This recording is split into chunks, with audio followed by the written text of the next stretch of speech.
but it's in a certain way paradoxical because Sartre himself came from a petit bourgeois milieu. His grandfather was an intellectual petit bourgeois, whereas Camus came himself really from the lower class. I don't want to reduce someone from his to his social roots, but it's a paradox. Bear in mind, Robert, that Camus at the beginning was attracted by communism. He was, even during a brief moment during his youth, a member of the Communist Party in Algeria, and he left it very quickly because Marxism brought with it at the beginning a call for freedom. But curiously enough, this philosophy, because it's a philosophy, led to the most drastic, dramatic and abominable totalitarianism ever. And Camus was opposed to any totalitarianism. So he was strongly disappointed by Marxism and in a certain way associated it with the other totalitarianism, Nazism. Sure. And this is where someone like Sartre, I said that I was harsh on him in my lead-in, and I was, but he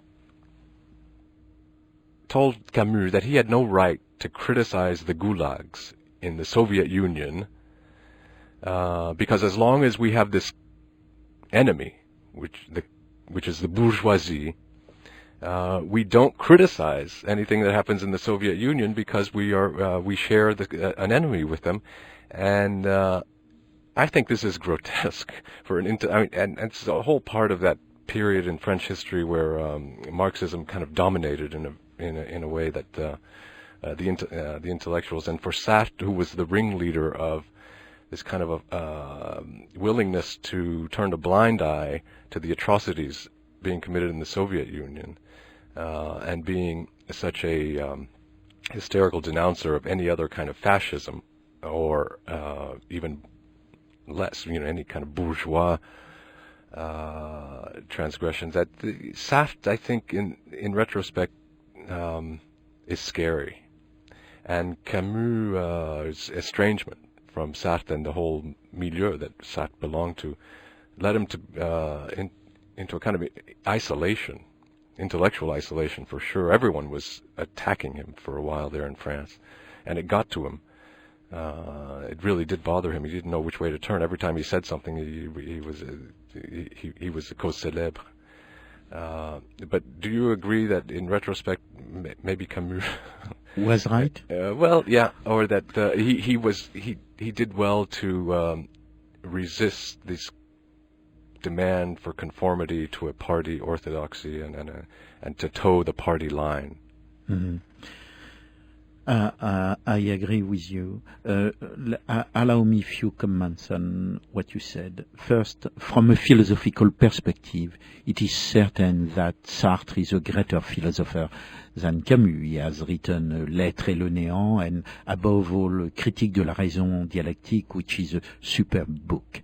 However, this said, if you take these two men as artists and writers, I would be hesitant, but it seems to me that Camus is a greater writer. But from a sheer moral perspective, today, at least in my own interpretation of what happened during that period, it seems to me that Camus was totally right, even if the publication of The Rebel raised many negative comments, not only Sartre, but André Breton as well, and many other people.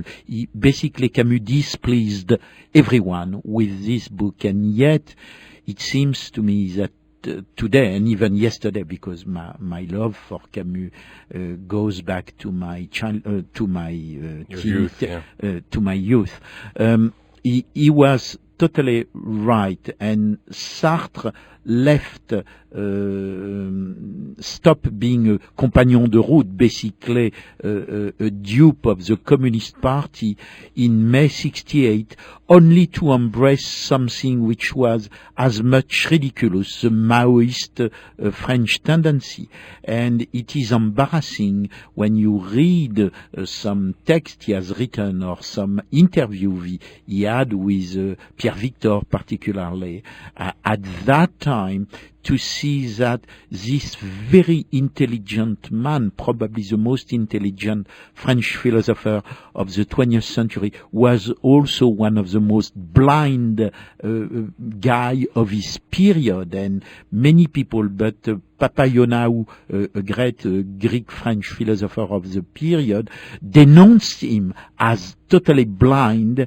And it is amazing how you can be on one side so intelligent, so perceptive, so bright, and yet at the same time blind to the point where he was obliged to swallow many snakes given to him by the Communist Party. Yeah, and he wasn't alone in that. There are a lot of brilliant intellectuals who follow that same sort of syndrome. Many of them. Many of them.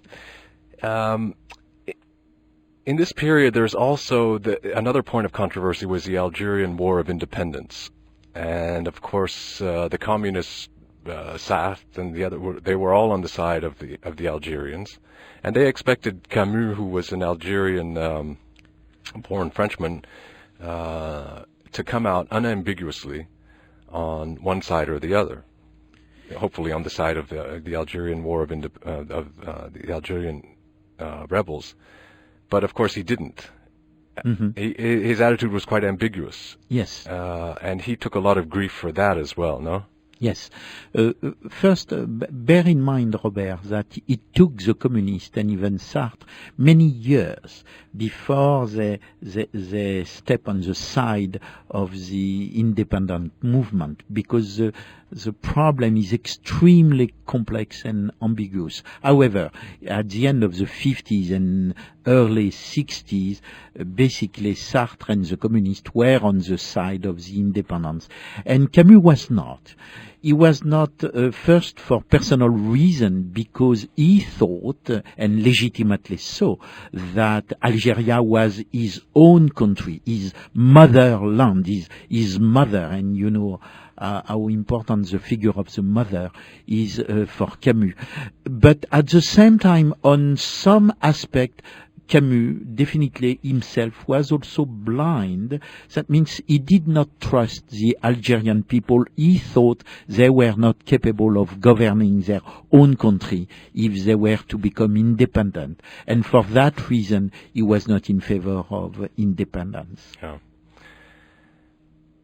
Here's where I think something fundamental happens in Camus' psyche and in his career.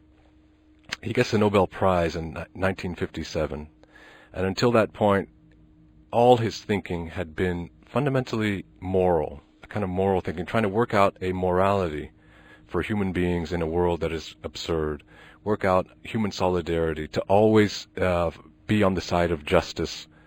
And I agree with you that philosophically there's a lot of weaknesses in his arguments. It's very hard for me to be persuaded that human solidarity is the natural outcome of a realization of absurdity or a revolt against absurdity. He said that it was, and that totalitarianism was not.